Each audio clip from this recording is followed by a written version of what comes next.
Hey everyone, welcome back to another video. In this episode, I'm going to be showing you how to use the new button object, which will be coming to Obby Creator on the 20th of November. So it's not actually in the game yet, but it will be in the game very soon. So what I'm going to do is I'm going to open up this new plot that I've got here. I'm just going to add in a part, and I'm just going to make like a little demonstration for you guys. There's a couple of things that buttons can do, and I'm going to try and demonstrate all three of the functions of buttons inside this video.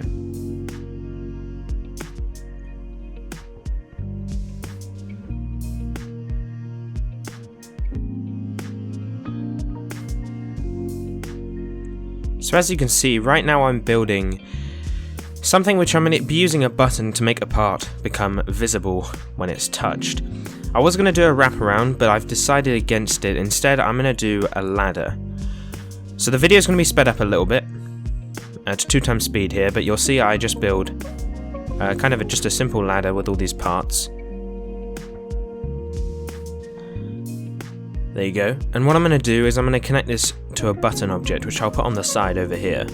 So the ladder is going to be invisible, and when they touch a button, which you can find in the advanced section, when the player touches the button, the ladder will become visible. That's what I want.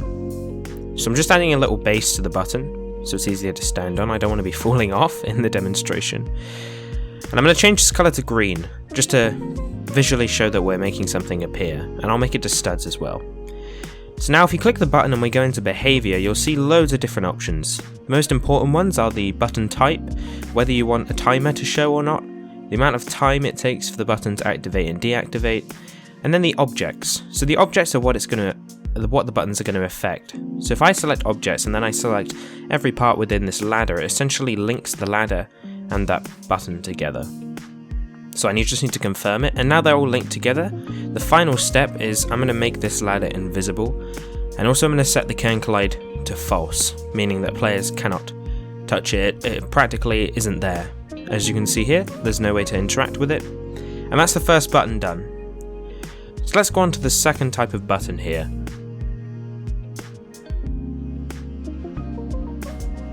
So what I'm going to do is I'm going to add another part. And this time I'm going to demonstrate how a button can make a part turn invisible rather than becoming visible. Just like that ladder, it's just the opposite way around. So I'm going to do the same as before, just have like a little platform where the button can go. And I'm going to copy the last one. And I'll make this one red, I think, and that's going to demonstrate how I'm going to remove a part rather than adding one.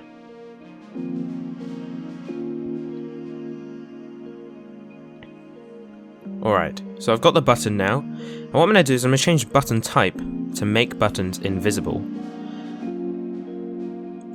I did have a lava part there, but I've deleted that now and I've changed it to a normal part, just because at the moment lava will still kill you even if it's invisible.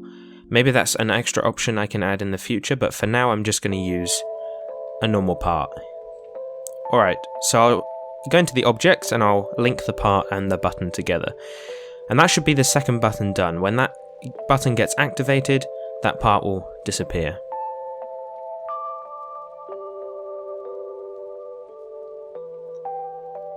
So now for the final demonstration, I'm going to be showing how the third button type works.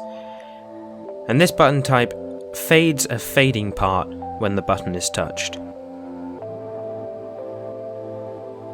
So you can see I've just put a fading part here. I'm just changing some of the settings for the fading part just to make it easier to use, and crucially I've turned off player activated on that fading part. So there's no way it can be activated just by touch, it has to be activated by a button.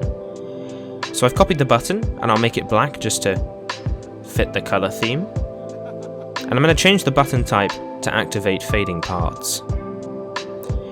Show timer shouldn't be an option there, so you can ignore it in this video. I don't know why it appears. That'll be fixed by the time you guys get to use buttons. Alright, so now I'm going to go into the objects and I'm going to link the two together. And I'm just going to increase the fading time to 2 seconds because I realized it was a bit low before. And there you go, those are all the button functions. And now I'm going to demonstrate how each one of these works, like I was playing your Obby. So the first one, I come in, I try to come up the ladder, obviously nothing happens, but if I come over here and touch the button, you can see the ladder appears, all those parts appear, and there's a 8-second timer, that's what I wrote. You can see I'm on it, and when the timer runs out they disappear, and you can no longer touch them.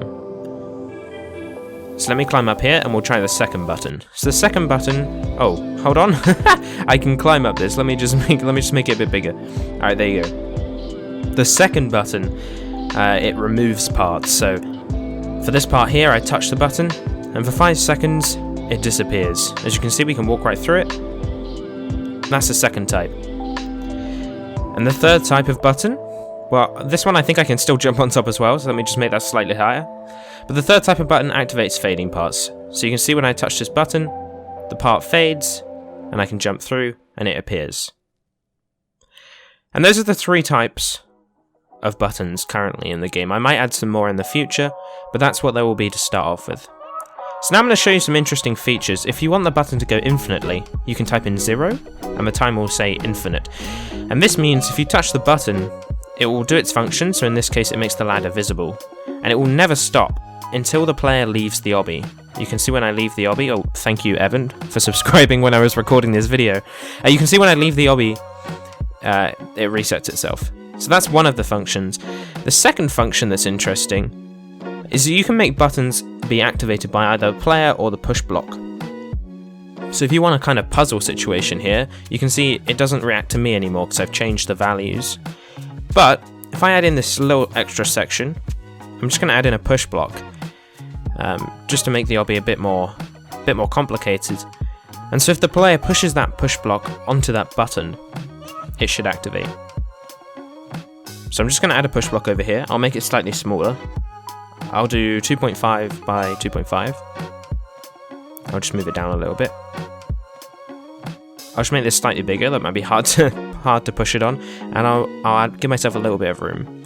Alright, there you go. So now let me demonstrate. So, if we go straight to the button, this time we try and push it, obviously nothing happens. But, if we go back over here and we get this push block, we can push it all the way over to this button. Let me just try and get it on this really tight path. I should have planned better, but... And there you go, it touches, and you can see the ladder appears. So that's another function of the buttons.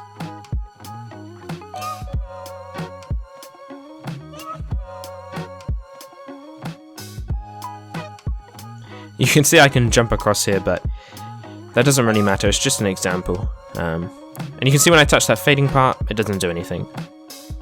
So there you go, that's pretty much all of the first few features of buttons that will be coming to the game. I might add more in the future, but at the moment, this is what you'll get when the buttons come to the game. So the buttons will be coming to the game on the 20th of November, Friday the 20th, and it will be at 12 PM or midday UTC. So hopefully you enjoyed this video, hopefully you like the look of the new buttons, and I really look forward to seeing what you guys make with it.